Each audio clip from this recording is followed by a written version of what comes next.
Lieutenant, you ready? You ready? Yeah. Good to go. All right, I'll see you guys on the plane. Thank you, Anthony. I'll catch up to you later. Take a seat. I'll catch up to you later. Don't leave me. All right, Anthony.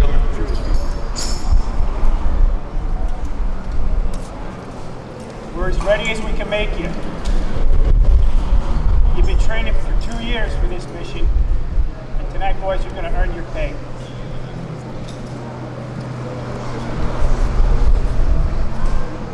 At the head of the Duve River that divides the seaborne beaches, codenamed Utah and Omaha, we will drop behind the Atlantic seawall 5 hours before the invasion, before the 4th Infantry lands on Utah Beach. The battalions, our battalion objective, 2nd Battalion, is to secure the beach exit between Causeway 1 and Causeway 2. The division's objective is the town of Carentan. Thus, once we secure that, that will give us a full sweep of the beach, and all the troops from Utah, Omaha can move inland. Our objective, like I said, is that Causeway 1 and 2 exit. Our assembly point is just west of a town called St. Mary du Mont. Within that town is a German garrison. We will destroy that garrison. Tonight, the invasion sits in our hands, and we are going to be successful in our mission. Our drop zone area is going to be Area C, just west and about 3,000 yards west of St. Mary du Mont. Pathfinders are going to go in an hour ahead of us. They're going to mark our drop zone C with halophane green lights in the shape of a T. Once we hit that drop zone, clear that drop zone, get to the assembly area. Any parachute packages that you see, grab them and get to the assembly area with you. Red is medical, yellow is ammo, and blue is our rations. Grab those and get to the assembly area. Remember, there is no shooting in the assembly area, no firing. All right? The voice challenge tonight will be flash. The counter sign will be thunder. Also, you guys have been issued these 5-cent toys. They're not issued for laughs. They might save our life tonight. If the guy on the other side of that hedgerow ain't wearing the same uniform as you, you don't know that. The signal is 1 click, be answered by 2 clicks. If you don't get that signal, hit the dirt and open fire.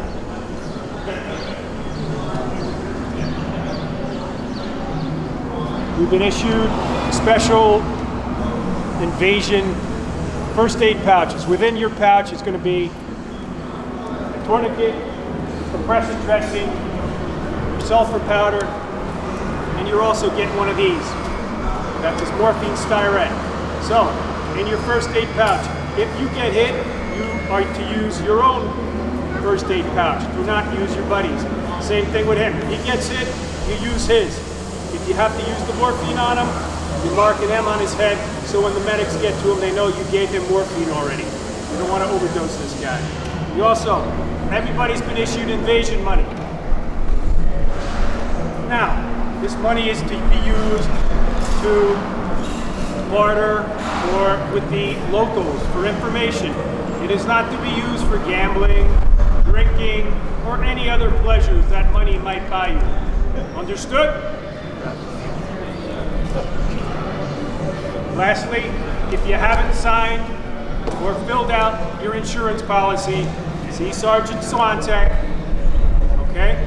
Do not let your family miss out on $10,000. Is anybody a beneficiary? First Sergeant Swantek, I will gladly sign it for you. Everybody's good, sir. Great. Lastly, remember, you cannot give the enemy a break tonight. Send them to hell. Good luck, God bless you, and I'm going to see you in the assembly area. Jump Master, take charge of your stick when you are ready. Oh, one other thing. Doc is going to issue you air sickness pills. 2 now, and then you're going to hand them out 2 more in the air. Take the pills. We don't want to see barf all over our planes, all right? All right, that's it. Come master, take over. Okay, everybody up, let's go. Out this way. Line them up. Let's go. Right here on this line, facing me. Just like before, folks. Shuffle down, shuffle down. Come on. Keep the pace. Keep the line.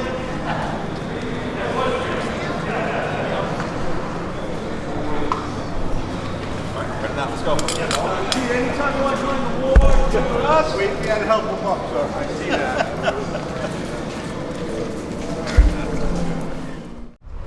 Lieutenant, we have everybody? We're missing Pete's coming. one other jumper. Oh, they're bringing that to Staff code Sergeant again. at the end. Yes, sir. Yes, sir. That's it. Okay. We are going to go over a few things before we get on the plane. First, we're going to go over hand signals real quick, and then we're going to practice actually getting ready to jump out. First, we're going to go numbers. Okay. I am number 1.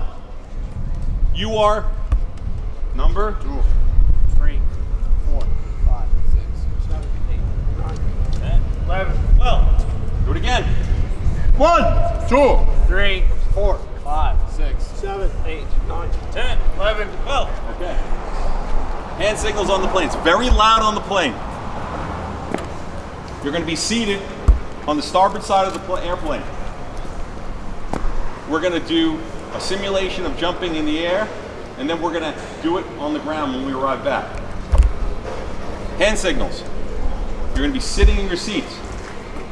Seatbelt buckles are going to come off. We'll instruct you to do that. And I'm going to say, get ready. I'm going to get ready. Then I'm going to say, and when I say get ready, you're going to shuffle yourself to the edge of the seat. Then I'm going to say, stand up. Everybody's going to stand up, walk into the plane, the center of the plane, face the back of the plane, and there's going to be a static line running down the middle of the plane. You're going to put it under your left shoulder. Okay? That's where you will hook your static line up to, your static line hook up to. Okay? And we will do that only on the second time when we're on the ground. We will simulate hooking up the first time. Right? So it's get ready, stand up, come into the center. Then hook up. And once you hook up, you'll be facing me. I'll be over here. Okay? And then we're going to say equipment check. And you're going to check your equipment. You're going to check the man in front of you down the line. Right? And then I'm going to say sound off for equipment check. And we are going to say 12 okay, 11 okay, 10 okay, 9 okay, 8 okay, 7 okay, 6 okay. 5 okay, 4 okay, 3 okay. 2 okay, 1 okay. not loud enough. Loud. It is going to be loud up in that airplane. Let's do it again. 12 okay, 11 okay, 10 okay, 9 okay, 8 okay, 7 okay, 6 okay. 5 okay, 4 okay, 3 okay. 2 okay, 1 okay. Okay. Sergeant, let's right face him. Yes. Right face. We're going to do it again. Actually, we're going to actually stand them up and then we'll right face them out, George. Okay? Everybody, face me, please. Okay, so I'm going to be over here giving directions. Seatbelts will come off. And I'm going to say, get ready! And you're going to shuffle out. And I'm going to say, stand up! Come out to the center. Everybody come out to the center and face right. There you go. Hook up. Simulate it. Simulate your hook. Left arm, left hand. Don't touch it, static. Okay. Equipment check. Check your Drop, equipment. drop your hands. Check, check, check. 12 okay. Then I'm going to say, sound off for equipment check. Now. 12 okay, 11 okay. 10 okay. 9 okay, 8 Stop, okay. stop, stop. 7 okay. When you say, after you say 10 okay, you're going to pat the man in front of you on his right shoulder, like that. And then he knows that he can go. It's going to be too loud up there. Okay, ready? Sound off for equipment check. 12 okay. 11 okay. 10 okay. 9 okay, 8 okay. 7 okay. 6 okay. 5 okay. 4 okay. 2 okay. 1 okay. We're gonna do that again. You need to be louder. You need to be louder. Got it? Got it. Okay. Everybody turn back like you're sitting down. We're gonna do one more time. Don't yell your number until you feel a tap. Back up. Right? And remember to tap the person right there. in front of you after you yell your number, then tap. If you don't feel a tap, don't yell your number. Because in reality, you would have turned around and make sure that guy wasn't on the floor. Literally. For a number of reasons. Go ahead. Okay, so seatbelts, Mike will come off. We'll take our seatbelts off, and I'm gonna say, get ready! And you're gonna shuffle, right? Stand up! You're gonna come out into the center with the static line over your left shoulder. Turn towards me. They hook up. Equipment check! Check your equipment. Sound off for equipment check. 12 okay. 11 okay. 10 okay. 9 okay. 8 okay. 7 okay. 6 okay. 5 okay. 4 okay. 3 okay. 2 okay. 1 okay. All right. Now, any refusal in the airplane or at the door, and you will be out of the airborne. Ready to go? Yes, sir. Lead them out.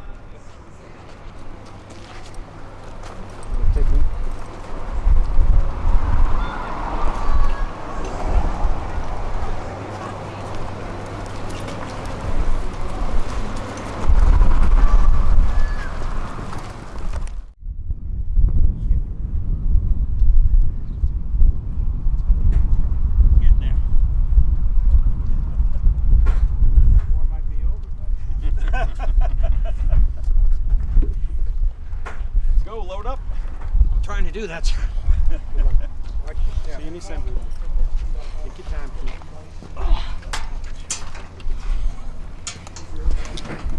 You all right? I was all right. It's my brain not be. I can't get my leg up. You okay? You watch that gun?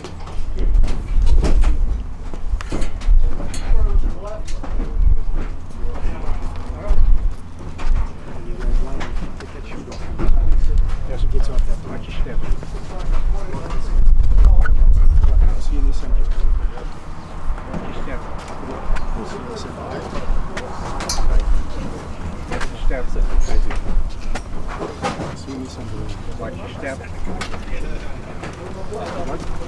Watch See you your later. Where you going with it? To the ground. step. See you in the assembly. Assembly. To the ground, yeah. Watch your step. See you on the ground. Vai, Mr. Eisenhower. Good luck, watch your step. See you in the assembly area. There you go.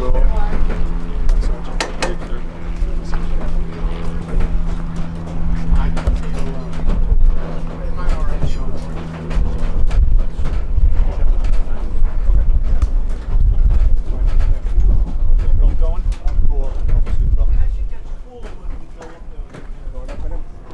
Yeah, with it. Guys, Okay. Mike and Joey on board?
just want the rudder, Bob. Bob, listen, give me the rudder.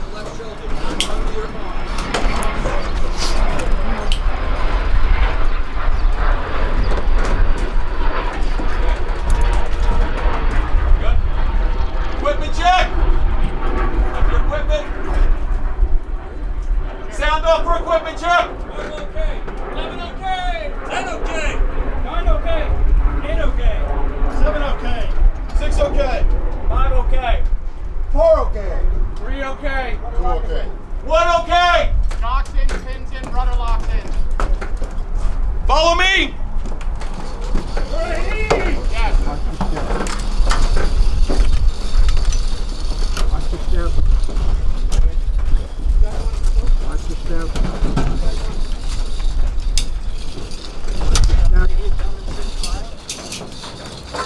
Watch the step.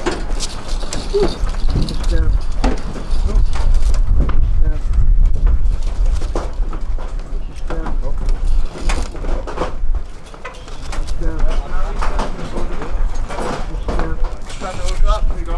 Good job. Next, Steve. Somebody else again. Somebody else again. No. Go down. Go down the steps. I'm going down. I am waiting. Come on. I'll get it. Watch your hand.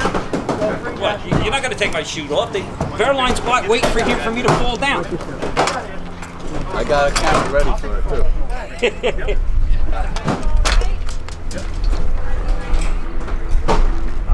Oh shit! My e-tools are gone.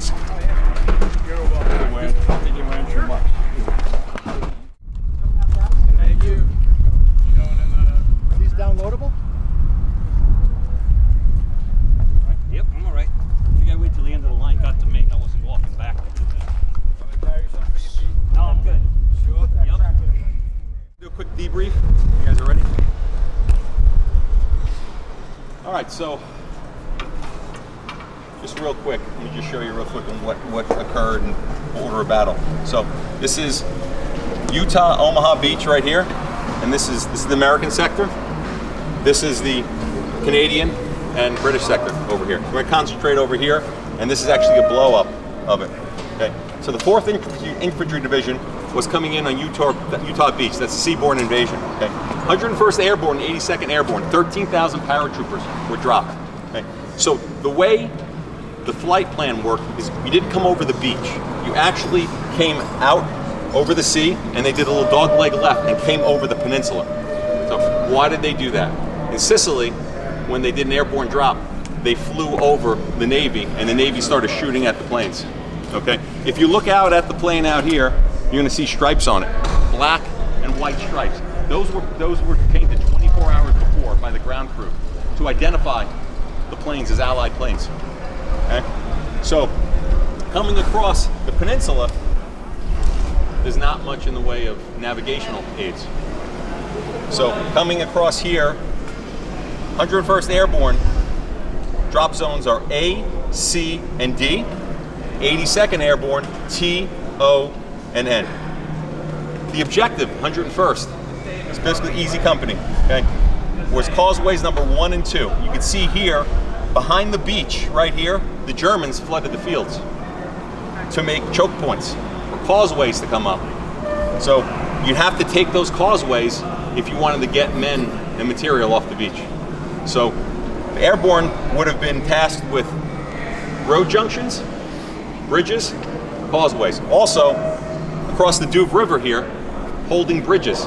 Holding those bridges would make Utah and Omaha into one continuous beachhead.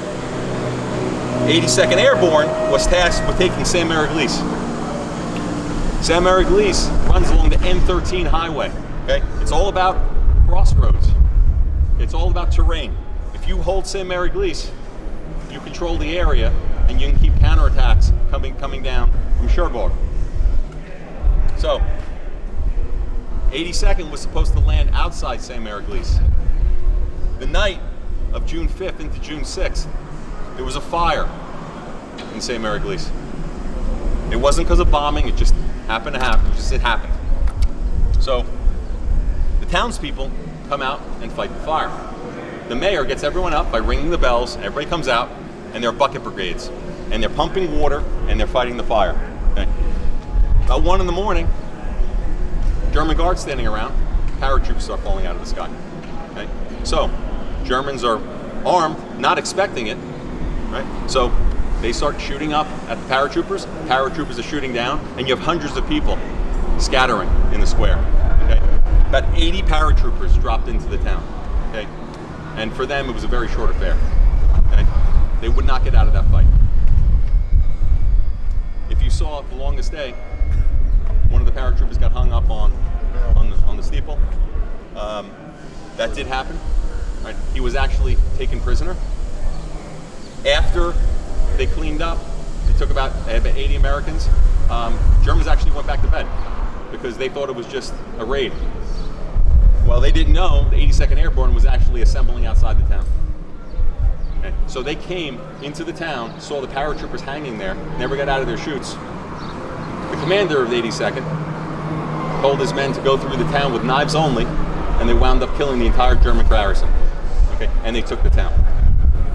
In St. Mary Glees, there's an American flag in the town hall. That was the American flag that was hoisted above the town that night when they took the town, or that morning. Right? That was the same flag that they hoisted, their 82nd Airborne hoisted over Sicily, Naples, right? When they dropped into Naples. Right? So that was one action.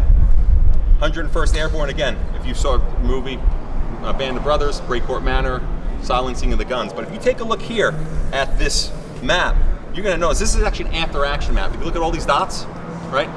These are all the misdrops, all over the place. All the sticks were all over the place because once the pilots got into start getting fired on, they started maneuvering and trying to avoid the fire, and they wound up getting split up. Down south of Carentan over here, there was actually about 143 paratroopers that were too far away to actually reassemble and get to their assembly area. They're mostly 82nd, some 101st guys. All right. What they decided to do is they realized that it was too far to go, so they set up, it's a town called Grange. Right? They actually formed up with the townspeople. The townspeople were feeding them, and they defended the town for 2 days. They kept the 17th SS Panzer from coming up and reinforcing to push the men off the beach.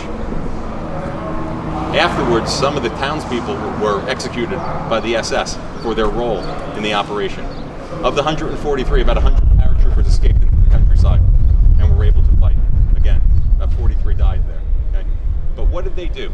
Okay? They realized, right, that they weren't going to get back to their assembly area, so they decided to set up and become a blocking force to keep German reinforcements. Also, 182nd Airborne, they fanned out into the countryside. They took bridges at Chef Dupont and Lafayette. Those were very important bridges. They could hold armor, right? There was a ferocious fight for those bridges, right? And they held those bridges, and that was allowed the seaborne infantry and armor to break out into the countryside, right? So what you had here was a bunch of corporals, sergeants, lieutenants taking charge. Okay, when they found out that they were in the wrong place, right? They formed up. They knew what they needed to do, and they wound up executing. Right? It actually worked in favor of the Americans because the Germans didn't know which way to counterattack because the paratroopers were everywhere. They were harassing supply lines. They were harassing Germans all along the way, and that was part of the success of the battle. Anybody have any questions? All right. Well, thank you for joining us today. I just want to say thank you to Sergeant Legilia for giving us that. Really, that's what the valor and the courage and is all about of the U.S. paratrooper. Right? I didn't get to say this to this group. The training that went in to get them to that day, and the 101st specifically, 95% of everybody that dropped in, and there was 3 parachute infantry regiments that dropped in with the 101st Airborne, we being one of them, the 506, there was the 501st and 502nd. Most of these kids, 20 years old, they never saw action in their life. Everything that they did for the prior 2 years was all training, all maneuver training, nothing live. So what they did that night, and I'm gonna sum it up with something that he just alluded to, right? The Germans knew exactly where they were, but they had no idea what was going on. The American NCOs and junior officers knew exactly what they had to do, but had no idea where they were. and they fortified based on what Sergeant Legilia just went over. And that was the key to why on D-Day, 150,000 troops land on Utah and Omaha in 3 U.S. Army divisions. By June 13th, that number swells to 500,000. And tens of thousands of mechanized vehicles, tanks, supply, trucks, half-tracks coming off the beach. The success of the Normandy invasion was because of the fortitude and the ingenuity and the bravado of the paratroopers in doing what they were trained to do. Stop counterattacks, take the causeways, hold the bridges, and they were, for lack of a better term, they were the sacrificial lambs. They expected over 50 to 60% of all airborne paratroopers that night to be killed. 13,000 paratroopers. Imagine that. That was their projection. 6,500 dead bodies. So the casualties were high, but the fatalities weren't. It's 2,000 casualties for the paratroopers. Right? So much less than expected. And if you want to take a quick jump, historical preference, let's jump to May of 45, when the invasion of Japan is being hatched. It's one of the reasons why Harry Truman made the decision to drop the bomb. Because you know what the casualty rate was to take mainland Japan? Anybody want to take a guess? I already used the number once. They figured there would be 500 million. No, 500 million. 500,000 fatalities to attack mainland Japan, based on what we saw, what they were doing for islands, right? What were they were fighting for islands, 4 or 5 square miles of land. That was nothing in the middle of the Pacific. So it just to put it in perspective.